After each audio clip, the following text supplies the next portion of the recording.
ನಮಸ್ಕಾರ, ಆದಾಬ್, ಜೈ ಭೀಮ್.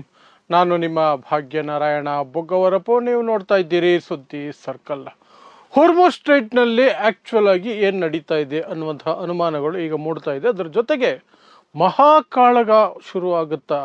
ಇರಾನ್ ಹೇಗೂ ಮಾತುಕತೆಗೆ ಬರ್ತಾನೆ ಇಲ್ಲ. ಅಮೆರಿಕ ತನ್ನ ತಾಳ್ಮೆಯನ್ನು ಕಳ್ಕೊಳ್ತಾ ಇದೆ. ಆದರೂ ಸಹ ಹೇಗಾದರೂ ಮಾಡಿ ಇರಾನ್ ಜೊತೆ ಮಾತುಕತೆ ಮಾಡಿ ಒಪ್ಪಂದಕ್ಕೆ ಬರಬೇಕು ಅನ್ನೋ ಪ್ರಯತ್ನವನ್ನು ಪಾಕಿಸ್ತಾನದ ಮೂಲಕ ಮಾಡ್ತಿದೆ. ಬಟ್ ಏನೇ ಮಾಡಿದ್ರು ಇರಾನ್ ಅಂತೂ ಮುಂದಕ್ಕೆ ಬರ್ತಿಲ್ಲ. ಇರಾನ್ ಇಡ್ತಾ ಇರುವಂತಹ ಒಂದೇ ಷರತ್ತು ಅಂದರೆ ಹೊರ್ಮುಜ್ ಸ್ಟ್ರೈಟಿಂದ ಅಮೆರಿಕ ಹಿಂದೆ ಸರಿಬೇಕು ಅಂತ. ಅಮೆರಿಕ ನಾವು ಹಿಂದೆ ಸರಿಯಲ್ಲ ಅಂತ. ಇದರ ನಡುವೆ ಅಲ್ಲಿ ಯಾವುದೋ ಒಂದು ದೊಡ್ಡ ಕಾಳಗಕ್ಕೆ ಸಿದ್ಧತೆಗಳಾಗ್ತಿದೆ ಅನ್ನೋ ರೀತಿಯ ಸೂಚನೆಗಳಿಗೆ ಒಂದು ಅಡ್ವೈಸರಿ 5 ದೇಶಗಳಿಂದ ತನ್ನ ಪ್ರಜೆಗಳಿಗೆ ಅಡ್ವೈಸರಿ, ಅದರಲ್ಲಿ ಭಾರತವೂ ಸೇರಿದೆ. ತಕ್ಷಣದಿಂದಲೇ ನೀವು ಇರಾನನ್ನು ಬಿಟ್ಟು ಹೊರ ಹೋಗಿ, ಒಂದೋ ನಿಮ್ಮ ಸ್ವಂತ ದೇಶ ಅಂದರೆ ಭಾರತ ಅಥವಾ ಯಾವ ದೇಶದವರು ನೀವು ಅಲ್ಲಿಗೆ ಹೋಗಿ, ಅಥವಾ ಪಕ್ಕದ ದೇಶಗಳಿಗಾಗಿ ಹೋಗಿ, ಆದರೆ ಇರಾನಲ್ಲಿ ಇರಬೇಡಿ ಅನ್ನುವಂಥ ಅಡ್ವೈಸರಿನ 5 ದೇಶಗಳು ಕೊಡ್ತಾ ಇದೆ. ಅದರಲ್ಲಿ ಒಂದು ಭಾರತ. ಸೊ ಆ 5 ದೇಶಗಳು ಯಾವುದು ಅನ್ನೋದನ್ನು ತಿಳಿಸ್ತೀನಿ. ಅದರ ಜೊತೆಗೆ ಜರ್ಮನಿ ಕೆಂಪು ಸಾಗರಕ್ಕೆ, ರೆಡ್ ಸೀಗೆ ತನ್ನ ನೌಕಾದಳನ್ನು ಕಳಿಸಿ ಅಲ್ಲಿ ಡೇರ ಹಾಕ್ಕೊಂಡು ಕೂತಿದೆ. ಹೊರ್ಮುಜ್ ಸ್ಟ್ರೈಟ್ಗೆ ಹೋಗ್ತೀನಿ ಅಂತ ಇದೆ. ಏನು ಹೇಳ್ತಾ ಇದೆ ಆ್ಯಕ್ಚುಲ್ ಆಗಿ ಜರ್ಮನಿ, ಅದರ ಎಂಟ್ರಿ ಯಾಕೆ ಮತ್ತು ಏನು, ಅದರ ವಿವರಗಳನ್ನು ಕೊಡ್ತೀನಿ. ಅದೇ ರೀತಿ ತುರ್ಕಿಯು ಸಹ ನಾವು ಹೋಗ್ತೀವಿ ಎಲ್ಲಿಗೆ ಹೊರ್ಮುಜ್ಗೆ ಅಂತ ಹೇಳ್ಕೊಳ್ತಾ ಇದೆ. ಸೊ ಅದರದ್ದೇನು ಲೆಕ್ಕಾಚಾರ ಅದನ್ನು ತಿಳಿಸುವಂತಹ ಪ್ರಯತ್ನವನ್ನು ಮಾಡ್ತೀನಿ. ಸೊ ನಿಮಗೆಲ್ಲ ಗೊತ್ತೇ ಇದೆ, 40 ದಿನಗಳ ಯುದ್ಧದ ನಂತರ ಯುದ್ಧ ವಿರಾಮ, ಆ ನಂತರ ಮಾತುಕತೆ ಮುರಿದು ಬಿತ್ತು, ಮತ್ತೆ ಮಾತುಕತೆ ಆಗ್ತಾ ಇಲ್ಲ.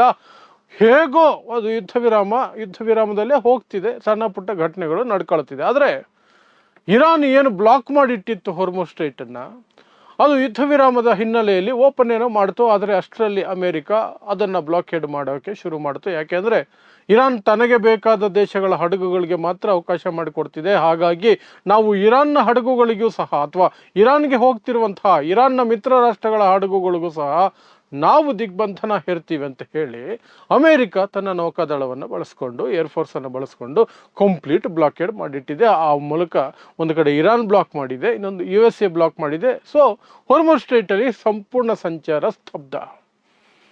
ಈಗ ಮಾತುಕತೆಗೆ ಬನ್ನಿ ಅಂತ ಅಮೆರಿಕ ಕರೀತಾ ಇದೆ. ಪಾಕಿಸ್ತಾನದ ಮೂಲಕ ದುಂಬಾಲು ಬೀಳ್ತಾ ಇದೆ ಆ್ಯಕ್ಚುಲ್ ಆಗಿ. ಯಾಕೆಂದರೆ ಯುದ್ಧಕ್ಕೆ ಹೋಗೋ ಮೂಡು ಅಮೆರಿಕಾಗಿಲ್ಲ, ಮೂಡೂ ಇಲ್ಲ, ಧೈರ್ಯವೂ ಇಲ್ಲ, ಹಣನೂ ಇಲ್ಲ ಅದರ ಹತ್ರ. ಈಗ ಪಾಕಿಸ್ತಾನದ ಮೂಲಕ ಇರಾನನ್ನು ಕನ್ವಿನ್ಸ್ ಮಾಡೋ ಪ್ರಯತ್ನ ಮಾಡ್ತಿದೆ. ಬಟ್ ಇರಾನ್, ನಾವು ಸತ್ರು ಮಾತುಕತೆಗೆ ಬರಲ್ಲ, ಯುದ್ಧನ ಆಗೇ ಹೋಗಲಿ, ಎಷ್ಟು ದೊಡ್ಡ ಯುದ್ಧ ಮಾಡ್ತೀರೋ ಬನ್ನಿ, ನಾವು ರೆಡಿ ಇದ್ದೀವಿ. ಆದರೆ ಅಮೆರಿಕ ಹೊರ್ಮುಜ್ ಸ್ಟ್ರೈಟಿಂದ ಹಿಂದೆ ಹೋಗುವವರೆಗೂ ನಾವು ಮಾತುಕತೆಗೆ ಬರಲ್ಲ ಅಂತ. ಅಮೆರಿಕ ಲೆಕ್ಕಾಚಾರ ಏನು ಅಂದರೆ, ನಾವು ಒಂದು ಬಾರಿ ಅಲ್ಲಿಂದ ವಾಪಸ್ ಹೋದರೆ ಮತ್ತೆ ಇರಾನ್ ಕಂಪ್ಲೀಟ್ ಕಂಟ್ರೋಲ್ ತಗೊಂಡ್ಬಿಡುತ್ತೆ.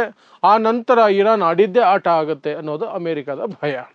ಸೊ ಅವರು ಹಿಂದಕ್ಕೆ ಬರಲ್ಲ, ಇವರು ಮಾತುಕತೆಗೆ ಬರಲ್ಲ, ಆ ಪರಿಸ್ಥಿತಿ. ಇದರ ನಡುವೆ 5 ದೇಶಗಳು ತಮ್ಮ ನಾಗರಿಕರಿಗೆ, ಇರಾನ್ನಲ್ಲಿರುವಂಥ ತಮ್ಮ ನಾಗರಿಕರಿಗೆ ಅಡ್ವೈಸರಿಗಳನ್ನು ಕೊಟ್ಟಿದ್ದಾವೆ, ಸೂಚನೆಗಳನ್ನು, ಸಲಹೆಗಳನ್ನು ಕೊಟ್ಟಿದ್ದಾವೆ. ಏನಂತ? ತಕ್ಷಣದಿಂದಲೇ ಇರಾನ್ ಬಿಟ್ಟು ಹೊರ ಹೋಗಿ, ಇರಾನಲ್ಲಿ ಇರಬೇಡಿ ನೀವು ಅಂತ. ಯಾವುದೋ 5 ದೇಶಗಳು?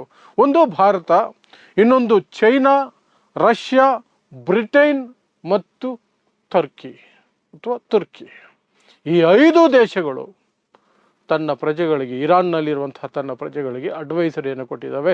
ಇರಾನಲ್ಲಿ ಒಂದು ಕ್ಷಣ ಇರಬೇಡಿ ನೀವು ಅಂತ. ಹಾಗಾದರೆ ಏನು ಯುದ್ಧಕ್ಕೆ, ದೊಡ್ಡ ಮಟ್ಟದ ಯುದ್ಧಕ್ಕೆ ಏನಾದರೂ ಅಮೆರಿಕ ಮುಂದಾಗ್ತಿದೆಯಾ ಇಸ್ರೇಲ್ ಜೊತೆ ಸೇರಿಕೊಂಡು? ಆ ಅನುಮಾನಗಳು ಈ ಅಡ್ವೈಸರಿಂದ ಬರುವ ಹಿನ್ನೆಲೆಯಲ್ಲೇ ಈಗ ಹೊಸ ಲೆಕ್ಕ ಸಿಗ್ತಾ ಇದೆ. ಅಮೆರಿಕದ ಎಷ್ಟು ಯುದ್ಧ ನೌಕೆಗಳು ಹೊರ್ಮುಜ್ ಸ್ಟ್ರೈಟನ್ನು ಕಾಯ್ತಿದ್ದಾವೆ ಅಂತ. ಅಲ್ಲಿರುವಂಥದ್ದು 21 ವಾರ್ಶಿಪ್ಸ್, 21 ಈ ನೌಕಾದಳ ಅಥವಾ ಯುದ್ಧ ನೌಕೆಗಳು, 21 ಯುದ್ಧ ನೌಕೆಗಳನ್ನು ಅಮೆರಿಕ ಅಲ್ಲಿ ನಿಯೋಜನೆ ಮಾಡಿದೆ.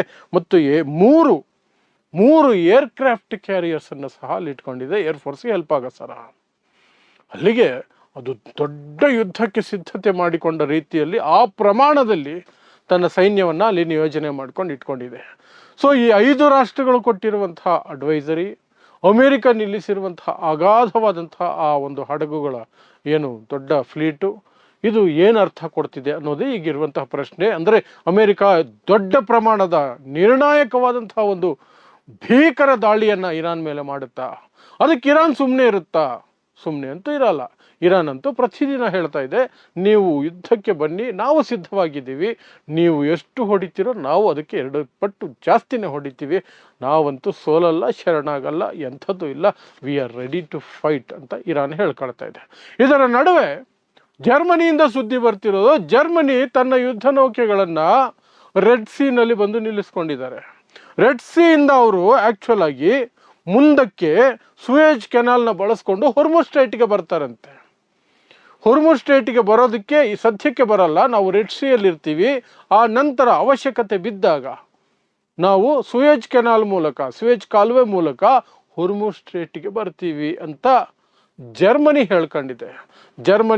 ಜರ್ಮನಿ ತನ್ನ ಯುದ್ಧ ನೌಕೆಗಳಿಗೆ ಬೇಕಾದ ಎಲ್ಲ ವ್ಯವಸ್ಥೆಯನ್ನು ರೆಡ್ ಸಿ, ಕೆಂಪು ಸಮುದ್ರದಲ್ಲಿ ಮಾಡಿಕೊಂಡು ಅಲ್ಲಿ ಬೀಡು ಬಿಟ್ಕೊಂಡಿದ್ದಾರೆ. ಸೊ ಯಾಕೆ ಅನ್ನೋದನ್ನ ಆಮೇಲೆ ಹೇಳ್ತೀನಿ. ಅದೇ ರೀತಿಯಾದಂತಹ ಹೇಳಿಕೆಯನ್ನು ತುರ್ಕಿಯು ಸಹ ಕೊಡ್ತಾ ಇದೆ, ನಾವು ಸಹ ಹೊರ್ಮುಜ್ ಸ್ಟ್ರೈಟ್ ವಿಚಾರವಾಗಿ ಹೊರ್ಮುಜ್ ಸ್ಟ್ರೈಟ್ಗೆ ಯುದ್ಧ ನೌಕೆಗಳನ್ನು ಕಳಿಸ್ತೀವಿ ಅಂತ. ಹಾಗಾದರೆ ಜರ್ಮನಿ ಯಾಕೆ ಅಲ್ಲಿ ಇಟ್ಕೊಂಡಿದೆ ಅಂತ ಹೇಳಿದೆ ಅಂದರೆ, ಜರ್ಮನಿ ಹೇಳ್ತಿರೋದು ನಾವು ಇದನ್ನು ಯುದ್ಧ ಮಾಡಲಿಕ್ಕೆ ಅಂತ ತಂದು ಇಟ್ಕೊಂಡಿಲ್ಲ. ಅಮೆರಿಕ ಮತ್ತು ಇರಾನ್ ನಡುವಿನ ಸಂಘರ್ಷ ಮುಗಿದ ತಕ್ಷಣ ಇರಾನ್ ಏನು ಸಮುದ್ರದ ಅಡಿಯಲ್ಲಿ ಇಟ್ಟಿರುವಂತಹ ಮೈನ್ಸ್ ಇದಾವಲ್ಲ, ಬಾಂಬುಗಳನ್ನು ಹಾಸಿಟ್ಟಿದೆಯಲ್ಲ, ಅದು ಲ್ಯಾಂಡ್ ಮೈನ್ಗಳನ್ನು ರೀತಿಯಲ್ಲಿ ಮೈನ್ಸನ್ನು ಹಾಸಿಟ್ಟಿದೆಯಲ್ಲ, ಆ ಮೈನ್ಸನ್ನು ಕ್ಲಿಯರ್ ಮಾಡೋದಕ್ಕೆ ನಮ್ಮ ಯುದ್ಧ ನೌಕೆಗಳು ಅಲ್ಲಿಗೆ ಹೋಗ್ತವೆ. ಸೊ ನಾವು ಕೆಂಪು ಸಮುದ್ರದಲ್ಲಿ ಕಾಯ್ತಾ ನಿಂತಿರ್ತೀವಿ.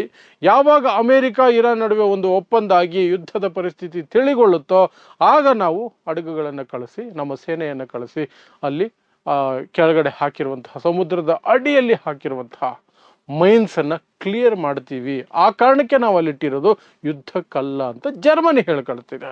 ಅದೇ ರೀತಿ ತುರ್ಕಿ ಸಹ ಅದನ್ನೇ ಹೇಳ್ತಿರುವಂತಹದ್ದು, ನಾವು ಯುದ್ಧ ನೌಕೆ ಕಳಿಸ್ತೀವಿ ಆ ಮೈನ್ಸನ್ನು ಕ್ಲಿಯರ್ ಮಾಡೋದಕ್ಕೆ ಅಂತ.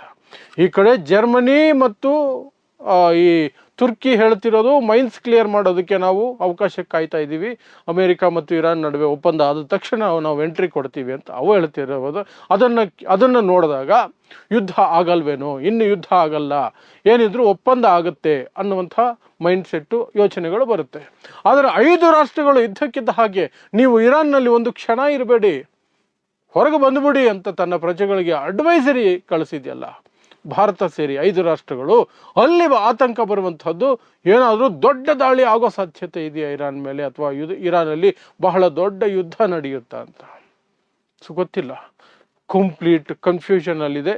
ಬಟ್ ಒಂದಂತೂ ಕ್ಲಾರಿಟಿ ಏನು ಅಂದರೆ, ಇರಾನ್ಗೋಸ್ಕರ ಅಮೆರಿಕ ಕಾಯ್ತಾ ಇದೆ, ಪಾಕಿಸ್ತಾನಕ್ಕೆ ಹೋಗೋದಕ್ಕೆ ಇರಾನ್ನ ನಿಯೋಗ ತುದಿಗಾಲಲ್ಲಿ ನಿಂತ್ಕೊಂಡಿದೆ. ಪಾಕಿಸ್ತಾನ ಒಂದು ಫೋನ್ ಕಾಲ್ ಮಾಡಿದ್ರೆ ಸಾಕು, ಸರ್ರ ಅಂತ ಬಂದು ಕೂತ್ಕೊಂಡ್ಬಿಡ್ತಾರೆ ಮಾತುಕತೆಗೆ. ಬಟ್ ಇರಾನ್ ಮಾತ್ರ ಅಮೇರಿಕ ಹೊರ್ಮುಜ್ ಸ್ಟ್ರೈಟ್ ಬಳಿ ಇರುವವರೆಗೆ ನಾವು ಮಾತುಕತೆಗೆ ಬರಲ್ಲ ಅಂತ ಪಟ್ಟು ಹಿಡಿದು ಕೂತಿದೆ, ಗಟ್ಟಿಯಾಗಿ ಹೇಳ್ಕೊಂಡಿದೆ, ನಾವು ಬರಲ್ಲ ಅಂದರೆ ಬರಲ್ಲ. ಸೊ ಇದಿಷ್ಟು ಹೊರ್ಮುಜ್ ಸ್ಟ್ರೈಟ್ ಮತ್ತು ಅಮೇರಿಕ ಇರಾನ್ ನಡುವಿನ ಯುದ್ಧ ಮತ್ತು ಇಸ್ರೇಲ್ ನ್ಯಾಚುರಲಿ ಅದಕ್ಕೆ ಸಂಬಂಧಪಟ್ಟಿದ್ದು, ಅವುಗಳ ನಡುವೆ ನಡೀತಿರುವ ಯುದ್ಧ, ಸಂಘರ್ಷ, ಯುದ್ಧ ವಿರಾಮ, ಶಾಂತಿ ಮಾತುಕತೆ, ಇದರ ಕುರಿತಾಗಿ ಇಲ್ಲಿಯವರೆಗೆ ಈಗ ಬರ್ತಿರುವಂತಹ ಒಂದು ಲೇಟೆಸ್ಟ್ ಮಾಹಿತಿ. ಸೊ ಇಂತಹದ್ದೇ ವಿಶೇಷ ಸುದ್ದಿಗಳಿಗಾಗಿ ನೋಡ್ತಾ ಇರಿ ಸುದ್ದಿ ಸರ್ಕಲ್. ನಾನು ನಿಮ್ಮ ಭಾಗ್ಯನಾರಾಯಣ ಬೊಗವರಪು.